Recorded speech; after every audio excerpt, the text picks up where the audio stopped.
पंजाब में आम आदमी पार्टी का जादू बरकरार है। जालंधर पश्चिम सीट से आम आदमी पार्टी के उम्मीदवार करीब 37,000 वोट से चुनाव जीते हैं। बीजेपी के उम्मीदवार दूसरे नंबर पर हैं और कांग्रेस के उम्मीदवार तीसरे नंबर पर हैं। आप के उम्मीदवार मोहिंदर भगत की जीत और अच्छी खासी जीत 37,000 से जीते हैं वो, और इसी के साथ दूसरे नंबर पर बीजेपी के कैंडिडेट और तीसरे नंबर पर कांग्रेस का उम्मीदवार सामने आ रहा है। यहां से नतीजे आ चुके हैं। देखिए, उपचुनाव में जिन 7 राज्यों में वोटिंग के बाद आज काउंटिंग का दिन था, पंजाब में आम आदमी पार्टी का जादू बरकरार कहा जा सकता है, जहां जालंधर पश्चिम सीट से आम आदमी पार्टी के उम्मीदवार ने 37,000 वोट से चुनाव जीता है। ये देखिए, ढोल नगाड़े के साथ किस तरीके का सेलिब्रेशन हो रहा है। अब तो जश्न रफ्तार पकड़ते दिखाई दे रहा है। सचिन, हेलो सचिन, तस्वीरें स्क्रीन पर हैं जहां पर जालंधर पश्चिम के आप कैंडिडेट ढोल नगाड़े के साथ विजय जुलूस कह सकते हैं, इसे खुशी का माहौल कह सकते हैं। लोकसभा चुनाव के बाद आम आदमी पार्टी का पंजाब में जादू बरकरार है। किस तरीके से भंगड़ा करते हुए ये तमाम कार्यकर्ता देख सकते हैं आप। तो जालंधर पश्चिम सीट से 37,000 वोट से जीत की खुशी, एक दूसरे को मिठाई खिलाई जा रही है, ढोल नगाड़े, और इस तरीके से जालंधर पश्चिम सीट का रिजल्ट सामने है। एक कैंडिडेट जब आम आदमी पार्टी से लड़ा 2022 में तो वो जीता। उस कैंडिडेट ने अपनी मां को, पार्टी तो मां के समान होती है, उसको धोखा दिया, भारतीय जनता पार्टी में चला गया और अब भारतीय जनता पार्टी से चुनाव लड़ रहे हैं तो तीसरे नंबर पे और बहुत पीछे हैं। जनता ने सबक सिखाया। जनता इस तरीके से धोखा देने वाले लोगों के साथ कभी नहीं जाती। और दूसरी बात यह है कि जनता का विश्वास पंजाब सरकार के साथ है और जनता को पंजाब में भगवंत मान साहब का काम पसंद आ रहा है। आप नेता संजय सिंह क्या कह रहे हैं उपचुनाव को लेकर, उनकी प्रेस कॉन्फ्रेंस में लिए चलेंगे। ये है कि आम आदमी पार्टी को एक वरदान मिला है, ईश्वर का वरदान। जो पार्टी को धोखा देगा उसकी राजनीति खत्म हो जाएगी। मैं नाम नहीं लूंगा, शुरू से लेकर अब तक उठा के देख लीजिए आप। जो आम आदमी पार्टी को छोड़ के बीजेपी में गया उसका क्या हश्र हुआ पूरे देश के सामने।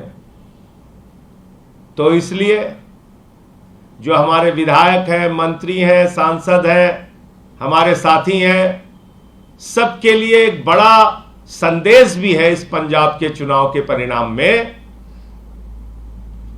हमें नहीं कहते हमारे अंदर सारी अच्छाइयां हैं, होगी कुछ कमियां।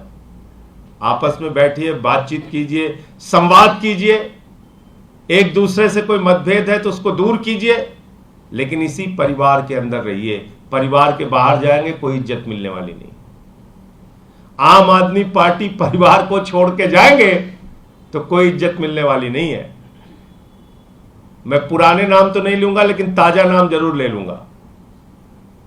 एक हमारे सांसद जी थे, बड़ी मेहनत करके कार्यकर्ताओं ने उनको जालंधर से जिताया। ये भी आपको बताएं कि बिहार में पूर्णिया की रुपौली विधानसभा सीट पर भी उपचुनाव हुए हैं और इस सीट पर आरजेडी की ओर से बीमा भारती उम्मीदवार हैं। जेडीयू से कलाधर प्रसाद मंडल चुनाव लड़ रहे हैं, लेकिन यहां बड़ी खबर यह है कि जेडीयू के उम्मीदवार आगे चल रहे हैं, बीमा भारती पीछे चल रही है। इस वक्त की बड़ी खबर, इस सीट के चर्चे बहुत थे, इस सीट पर निगाहें बहुत टिकी थी और यहां पर बीमा भारती के पीछे चलने की खबर मिल रही है। हमारे सहयोगी शशांक का रुख करेंगे, जानकारी लेते हैं कि कब तक पिक्चर क्लियर हो जाएगी। शशांक, देखिए, 12वें राउंड में वोटों की गिनती जो है वो पूरी हो जाएगी। बीमा भारती 5 बार विधायक रहीं, लेकिन आज सुबह से ही वो तीसरे नंबर पर चल रही हैं, तो उनके लिए एक बड़ा झटका है। शंकर सिंह जो है निर्दलीय लड़ रहे हैं, वो जोरदार टक्कर जो है जेडीयू प्रत्याशी कलाधर मंडल को दे रहे हैं। तो 1 घंटे के अंदर जो तस्वीर है वो पूरी तरह से साफ हो जाएगी। आपको बता दें, आगे चल के 4 सीटों पे विधानसभा के उपचुनाव और होने हैं, तो अगर जेडीयू जीतेगी तो उसको फ़ायदा आगे चल के भी मिल सकता है पूरे एनडीए को। लेकिन कलाधर मंडल जेडीयू प्रत्याशी लगातार बढ़त सुबह से बनाए हुए थे, लेकिन बीच में 1036 मतों से जो निर्दलीय प्रत्याशी हैं शंकर सिंह वो भी आगे हो गए थे। तो कहीं ना कहीं खेल बिगाड़ने की कोशिश में वो लगे हुए हैं, लेकिन 1 घंटे के अंदर तस्वीर साफ हो जाएगी पूरी तरह से। जी बिल्कुल, और ये बहुत अहम रहेगा शशांक, किस तरीके से बीमा भारती जो शुरू से पीछे चल रही हैं, ये तस्वीर बदल जाएगी या फिर किसी निर्दलीय जिसका आप जिक्र कर रहे हैं उसके लिए अच्छी खबर आएगी।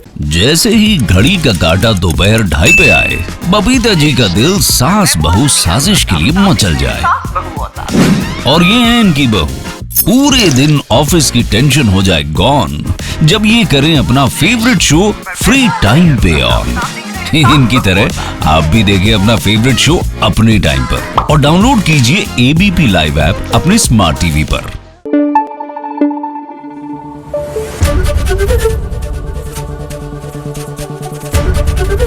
एबीपी न्यूज आपको रखे आगे।